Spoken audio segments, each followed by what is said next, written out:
عائشہ بات کر رہی ہوں. میں کوئٹہ سے بلانگ کرتی ہوں. پرائم منسٹر عمران خان صاحب سے بات کرنی. جی عائشہ بولیں. جی خان صاحب، پہلی بات تو یہ کہ آپ کی عوام آپ سے بہت پیار کرتی ہے. ان کے ایون بچے بھی آپ سے بہت پیار کرتے ہیں. آپ جو اقدامات کر رہے ہیں ہمیں آپ پہ پورا بھروسہ ہے. لیکن مسئلہ اتنا بڑا ہے کہ کہیں سنوائی نہیں ہوتی ہے. میں بیوہ ہوں، میری والدہ بھی بیوہ ہے اور کوئی میرا بہن بھائی نہیں ہے. 3 سال کا میرا بیٹا ہے. 65 سال کی ٹیچنگ کی کمائی سے میری والدہ نے سنگل سٹوری گھر بنایا DH ڈیبر میں، لاہور میں، اور اس کو 2019 میں کرائے پہ ہم نے دیا. وہ انہوں نے قبضہ کر لیا. SSP کا بھائی تھا شیخ عمر صاحب نے میرا 2020 میں دسمبر میں میرا قبضہ چھڑوایا. اللہ تعالیٰ انہیں صحت تندرستی دے، عزت دے. لیکن وہ بندہ نتیجے میں مجھے 5 لاکھ کا مقروض کر کے چلا گیا. شیخ عمر صاحب نے ہدایت کی تھی کہ ان کا مسئلہ حل کروائیں، لیکن ان کی ٹرانسفر ہو گئی. جو نئے CCPO صاحب تھے انہوں نے بھی ہدایت کی. اب وہ صرف اب تک جو ہے ہدایت ہی چل رہی ہے. SSP کے بھائی ہونے کے ناطے کوئی مسئلہ حل نہیں ہوا. اور نتیجہ یہ نکلا کہ میری والدہ نے اتنی ٹینشن لی کہ وہ کینسر پیشنٹ ڈائگنوز ہو گئی ہیں. میرے پاس کفن کے بھی پیسے نہیں اور میں نے بینک سے لون لے کر اپنی والدہ کا علاج کروا رہی ہوں. آپ مجھے بتائیں، بچے کو پالوں، پیسے لوگوں کے دوں میں لون کے پیسے دوں؟ کم سے کم میرے پیسے تو مجھے دلوائے. میں کیا کروں؟ اور کم سے کم سوسائٹی اتنی بڑی ہے، اس کو اس چیز کا پابند بنائیں کہ جس طرح عسکری سوسائٹی وہ رینٹ کے معاملات کو دیکھتی ہے تو یہ بھی رینٹ کے معاملات دیکھے. اور کم سے کم آپ چیف جسٹس کو ہماری اپیل پہنچائیں کہ ہمیں کس بات کی سزا دی جاتی ہے، کیوں سٹے دیا جاتا ہے ایسے لوگوں کو، کس بات کا سٹے دیا جاتا ہے. میں آپ یقین کریں کووڈ میں کوئٹہ سے لاہور پورا 1 سال میں ہاسٹل میں خوار ہوتی رہی. پورا 1 سال ایک کمرے میں ہاسٹل میں اپنی والدہ اور بچے کے ساتھ میں رہی ہوں کہ میرا گھر کسی طرح چھوٹ جائے، لیکن کچھ نہیں ہوتا تھا. آپ کے نمائندوں کے پاس بھی میں گئی، ذلیل ہوتی تھی میں. جی دیکھیں، یہ میں نے اپنے پچھلے 30 سال میں کتنی دفعہ اس طرح کی کہانیاں سنی ہیں. اور یہ آپ بات ٹھیک کہہ رہی ہیں کہ ہمارا جو سسٹم ہے، جو انصاف کا نظام ہے، وہ آہستہ آہستہ کام کرنا چھوڑ گیا. اور وہ جو انصاف ہوتا ہے نا، جی میں آپ کو پہلے سمجھا دوں انصاف ہوتا کیا ہے. انصاف تو کمزور کو چاہیے ہوتا ہے. طاقتور تو اپنے آپ کو قانون سے اوپر چاہتا ہے کہ قانون اس کے لیے ہو نا. یہ جو سارا مافیاز ہیں پاکستان میں جو اس وقت سب اکٹھے ہوئے ہیں کہ کسی طرح یہ گورنمنٹ چلی جائے، ان کی کیا مسئلہ کیا ہماری گورنمنٹ سے؟ ان کا مسئلہ یہ ہے کہ قانون کے اوپر رہنا چاہتے ہیں. اور اگر یہ قانون کے اوپر رہتے ہیں تو یہ ملک آگے اس لیے نہیں بڑھ سکتا کیونکہ کوئی بھی دنیا میں جس ملک میں قانون کی حکمرانی نہیں ہوتی وہ ملک آگے نہیں بڑھ سکتا. جتنے بھی ملک آگے بڑھے ہوئے ہیں، کیونکہ جس کا بھی واسطہ پڑا ہے باہر ایڈوانسڈ سویلائزڈ ترقی یافتہ ملکوں کو دیکھنے کا، تو ان میں ایک چیز ہوتی ہے قانون کی حکمرانی. کوئی قانون کے اوپر نہیں. وہاں مافیاز نہیں کام کر سکتے، وہاں قبضہ گروپ نہیں چل سکتا، وہاں آپ کو سفارشیں نہیں چاہیے ہوتی.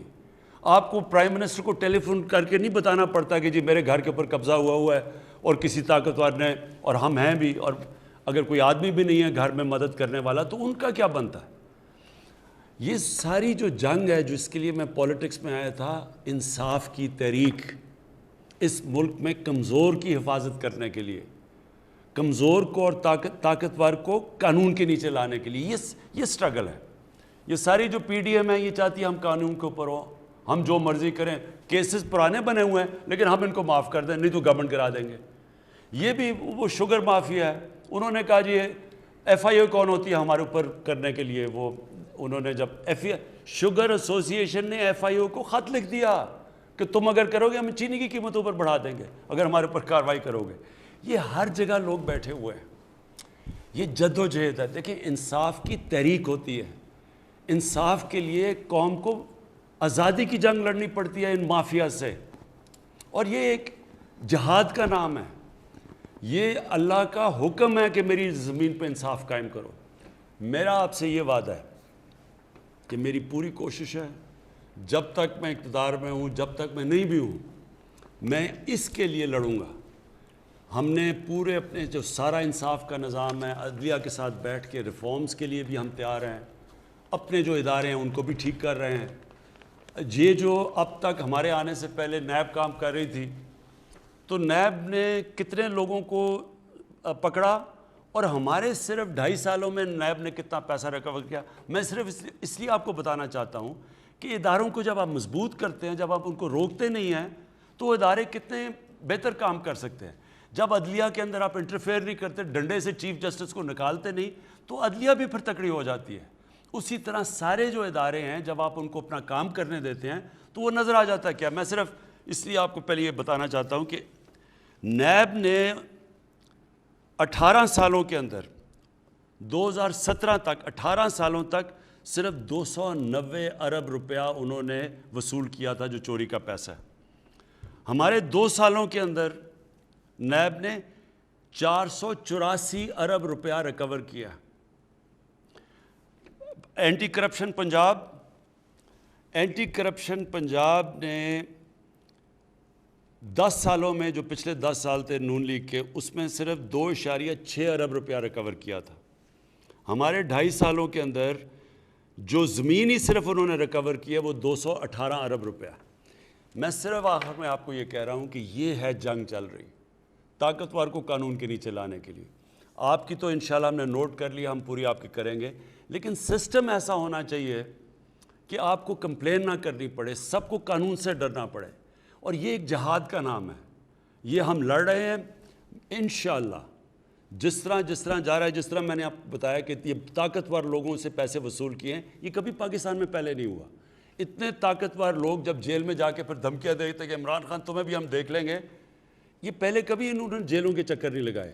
یہ اس دور میں ہو رہا ہے اور پہلی دفعہ آپ دیکھ رہے ہیں. اور اصل میں یہ چینج یہ ہے کہ طاقتور کے اوپر ہم اڑے ہوئے ہیں کہ ان کو ہم نے قانون کے نیچے لے کے آنا ہے. کسی سے زیادتی نہیں کرنی, کسی کے اوپر غلط کیسز نہیں بنانے, لیکن جو انہوں نے اس ملک سے فراڈ کیے ہیں, چوریاں کی ہیں, ڈاکے مارے ہیں, جرم کیا ہے, ان کو اس جرم کی سزائیں دلوانی.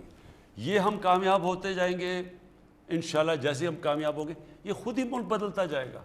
یہ جو چھوٹے چھوٹے نیچے قبضہ گروپ بیٹھے, یہ خود ہی ڈر جائیں گے سارے جب انہیں پتہ چلے گا کہ اب کوئی سفارش نہیں چلے گی. یہ قبضہ گروپ اس لیے کامیاب ہو جاتے ہیں کہ ان کو پولیس کی پروٹیکشن مل جاتی ہے, طاقتور کوئی ایم این اے پروٹیکٹ کر لیتا ہے, اس لیے کام کرتے ہیں.